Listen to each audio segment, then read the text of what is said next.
Alright, hello everyone. Welcome to a very special episode of Bring Your Own Game. Hey everybody!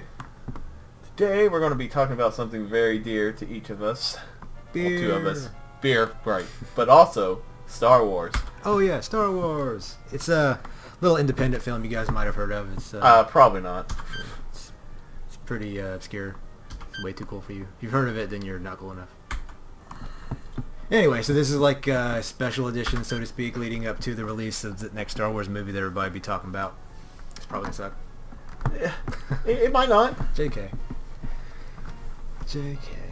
Anyway, so what's the game called, Lee? Right now, what we're playing is something very dear to me, and what really, set my love for Star Wars, and that's X-Wing. And this, speaking of X-Wing, this TIE Fighter is beating up on this Y-Wing, which I don't need to happen. Also, I can't hit it because I'm terrible. But,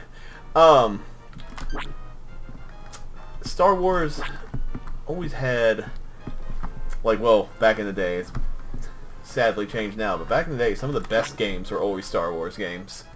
I think my first one was, the Atari game, where the Empire Strikes Back, where you just sat and destroyed endless walkers. So maybe that wasn't the best game, No. but No. I mean, it was Atari. What do you want? Blat.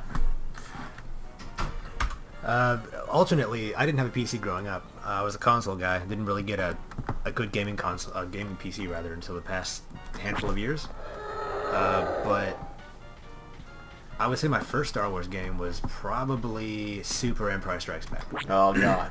And All three of those games are fantastic. they're great and super hard, Yeah, oh yeah. but they were really good. They're just really fun, even though they were weird and Luke's jumping all over the damn desert and using a pistol because But you could switch. Yeah, he could switch, but he had a blaster. Yep. I thought that was weird. Anyway, so those games were my first introduction to Star Wars, and I already loved it before that. I loved the movies growing up, and I had the toys, but that was my first Star Wars game. So this game, Lee, since I don't know anything about it, you said it's like what, 92, 93? It was 93, and no, as a kid, I had a Commodore 64 mainly. It was my dad that had the PC compatible, so it was a little bit out of my range. And I had something about Star Wars I always loved with the ships and everything, like the fighters, and even more so than the whole Jedi stuff and all that. What really interested me was all the the tech and all that. So I'd seen a year or two before that, there's a game called Wing Commander, and it blew me away. I wasn't able to play it until a while later, but they had it at Babbage's, and you could try it out and everything, and holy crap, it was amazing. You just fly a fighter, you can go all over the place, do all that. And I said, Wait, let me interrupt you there real quick. Whoever remembers Babbage's, go Right. ahead, comment, like, subscribe. right, If you like, for if you remember Babbage's. Babbage's. Comment for Babbage's, Yep. like for Funco Land, but And subscribe for EB Games. oh. Well, I guess it's still alive and kicking in Canada, right? Right, it is. Okay. And yeah, Because GameStop and EB, they're all in bed. Electronics Boutique, right? Oh yeah. So, here they come. Sorry, No, it's I fine. killed your- But so I was even then I was man, how awesome would it be if there was a Star Wars game like this, where you flew an X-wing and all that. And so lo and behold, I see on the shelf a copy of X-Wing. I'm like, what is this? Because it was before I really had good access to PC Magazine. PC Gamer existed, I'm pretty sure, but I didn't get it regularly because I didn't really have a PC. I just had my dad's that I was allowed to get on every once in a while. And so I begged and pleaded, and he finally let me get this so I could play it on his computer. And holy crap, I was loving it. At first I only had a mouse, so it was awful. I could barely control it, but I still loved it anyway. Even the little training mission, all that, where you're trying to fly through the hoops. Could barely do it, but it was so cool because I was flying an X-Wing for real. And it had okay, at the time, these amazing 3D graphics. You can look at that TIE Fighter from any direction, and it's not a sprite. That was the whole thing with Wing Commander. They were all sprites, so they look kind of weird when they would shift angles and stuff like that. But this, I mean, you can look at it from any way you want. And yeah, to a lot of people who may be watching this who didn't grow up playing it, like myself, it's going to look really dated. And I grew up with older games, and I still play them, so I have more of a tolerance. But yeah, I can definitely see how, like, if I had this game when it came out in '93, it would have blew my damn mind, because I would have been in, like, what, 3rd grade? So at that point, Yeah, I was like in 5th. Yeah, It was no man, it was so cool. I'm And not even sure. back then, PC games always came with so much like cool like extra stuff. It came with like a novel and everything about an X-wing pilot and all that. Yeah, And it was written by Stackpole, which later wrote all those awesome X-wing books we liked. Oh yeah. So this is where he started. He started writing for stuff for this for these games. Yeah, and we were just talking about before the recording session started that one thing these PC gamers had at that time, back in those days, was developers would do stuff like that. For instance, we were talking about the Elder Scrolls games and the Redguard game specifically, which came between, I think, Daggerfall and Morrowind. But it was like a third-person action game.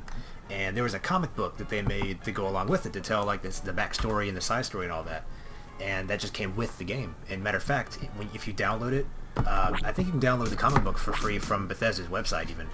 As the same with Arena and Daggerfall right now. And this game is available on GOG, is it not? Good Old Games? Yes, it is. Yeah, all these old Star Wars games are available on Good Old Games. Go out and get them.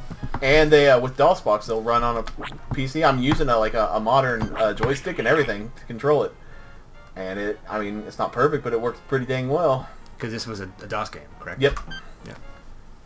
I'm slowing myself down too much, but I'm getting hit all over the place. And before I forget, we're also imbibing a delicious beverage today. It's from, see if I can get this right, because the bottle is not in the room. Left Hand Brewing Company. It's fittingly, we went with a Russian Imperial Stout. Right. It's Imperial, a Nitro. right. So it's like 10.2% ABV. It's really good, but it's going to knock you on your ass if you're not used to that, / drinking it too fast. Well, I'm going to need it trying to get to these shield generators. So Lee had the great idea of drinking an Imperial Russian Stout or Imperial something, even if it's an IPA, which we're both not huge fans of IPAs necessarily, but just to go along with the Star Wars motif, something Imperial. All right. It's a really stupid idea, but I went with it anyway because we're friends and I have to make sacrifices. Oh, God.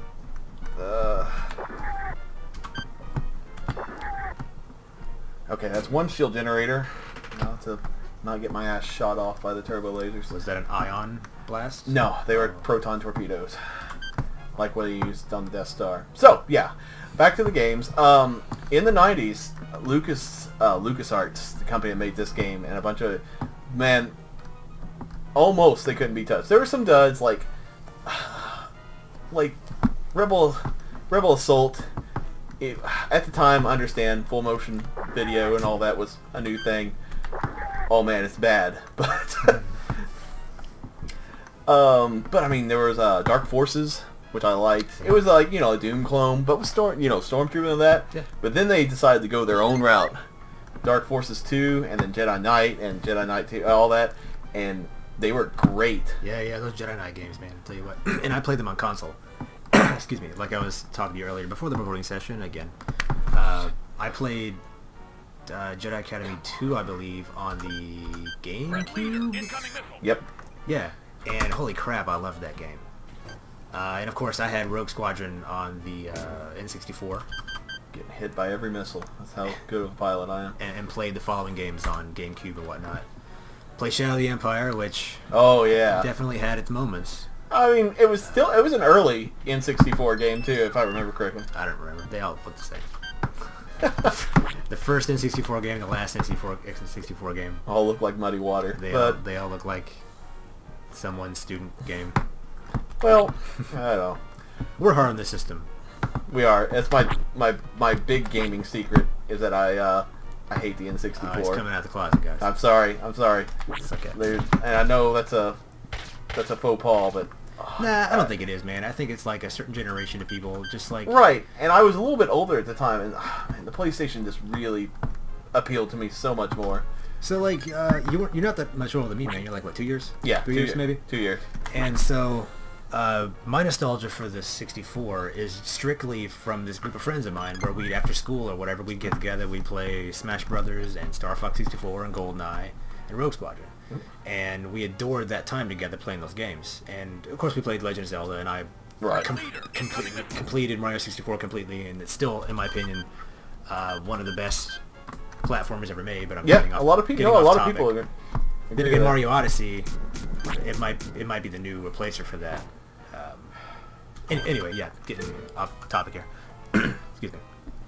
But yeah, so the N64, not great. We'll put that aside. We can talk about it some other time. There they are. The gunboats are what's shooting all these missiles at me. Where are they? On the other side of the Star Destroyer.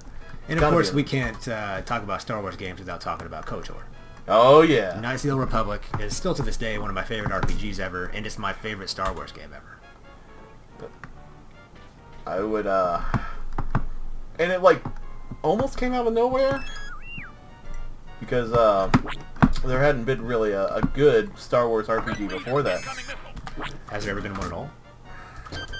Not that I can really think of. I guess you could say the Jedi Knight games had light RPG elements. Yeah, they did, because you leveled up whatever force power you wanted and all that. Yeah. But as far as like straight up legit RPG, yeah, KOTOR was the new baseline. Man, I hope those Y-Wings are doing their job. Getting shot. Yeah, maybe. Flying slow. Well, they're supposed to be, now that I have the shields down, they're supposed to be shooting the crap out of this thing. Oh, it's mad. It just says shields down. It doesn't even say hull damage. We'll be here for a while. And something else is trying to lock onto me. There, probably that gunboat. So I guess making a conversation circle here. We're also alternately playing Alpha Protocol, which was by Obsidian, correct? Yep. Who made the sequel to KOTOR, KOTOR 2, which I admittedly never played. I did. I moved on to other things. I was probably obsessed with Morrowind by that point. But yeah, most of my friends who played KOTOR 2 and had good and bad things to say about it. But up to this day, I've never played it. So that's a possible, maybe a little playthrough for myself in the future to finally play it and have a reason to do it. It's kind of a, there's things I like about it and things I don't. But overall, I think it's definitely worth playing. So. I heard even back then. Because our friend Adam, who may be in and out of some of these recordings, mentioned how the what do they even call it? The relationships. How it was kind of broken, like it didn't work like it was supposed to. Right. And I don't remember exactly how that was. It's an Obsidian game, so not everything's gonna work. We know that for for real, as we're playing the middle one. But they usually have a lot of really good ideas, which that definitely does. Yeah, like I said, New Vegas is my favorite Fallout. Out of the two I've played, 3 in New Vegas. Admittedly, again. So what Star Wars games can we talk about here? Well, we can talk about the fall of LucasArts, if you want to call it that. Yes, and how hyped everybody was about 1313 until it was... Well, that, and I don't know about you, but Force Awakens was not my ideal game. Oh, the one you play as Vader's apprentice? Yeah. So I really loved the force powers of that game. I loved that. By the end of the game, you felt godlike, but the sequel felt like DLC. It was like 6 hours long. It really pissed me off. That, and the story was so bad. It was like bad fan fiction. Yeah, it wasn't great. It's me. And I didn't like how you... I want to say half the game, halfway through the game, you went back and revisited stages. Yeah, right. And then like, oh, I'm good. And it does another faux pas I hate, where you can't be an Imperial. You have to be good. You know what I mean? You have to turn good. Oh, shit. Well, didn't it still have instances where you kind of like go dark side or light side? A little bit, but depending on what powers you used. To a degree, yeah. But I mean, it was still like, oh, you're helping the rebels in the end, kind of. I guess that's true. You don't have a choice about that. And that brings up something I was really sad to hear about the Battlefront, which there's all kinds of hosts of problems with that. But something I was looking forward to is maybe maybe the campaign would finally give us a good look at the Imperial side of something, playing Imperial Special Force, but from what I hear, it's not good. So, I don't know. Maybe if I find it in the bargain bin somewhere. Which is really sad, because a game like that should be a no-brainer. And the old Battlefront games, I don't know if you played those or not, Yeah. but I played a ton of them on the Xbox and all that. I feel like it'd be hard to mess it up, but, I mean... Right? Like, you have, like, such a great franchise. And, you know, and you have a good team behind it. I mean, the game looks great. It's just, I don't know.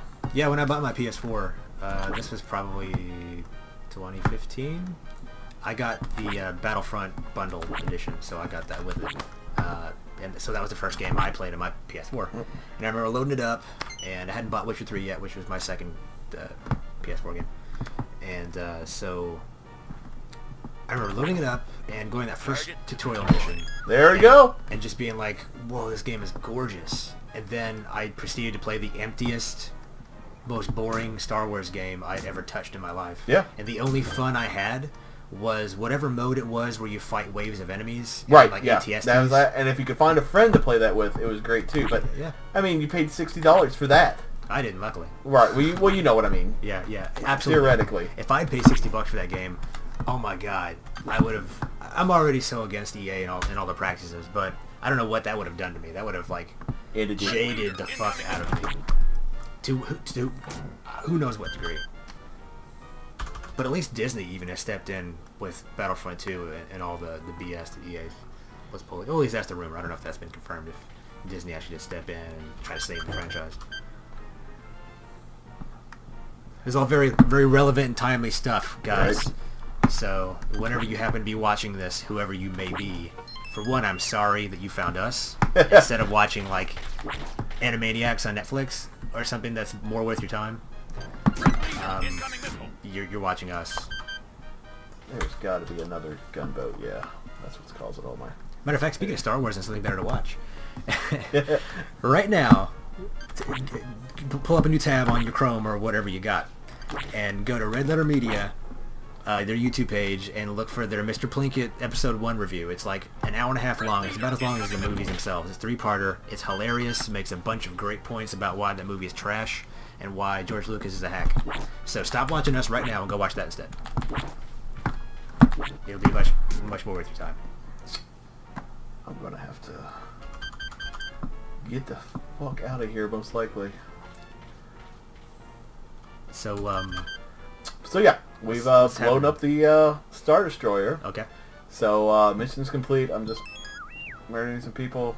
Should probably get out of here though, because my ship's getting kind of messed up, and all my friends are going away, and all the enemies are getting replenished. Leaving you behind. So yeah, let's go ahead and get out, and that's where I guess we'll end this episode, and look forward to maybe another Star Wars episode soon. Yeah. So we got more to talk about, I feel. Absolutely.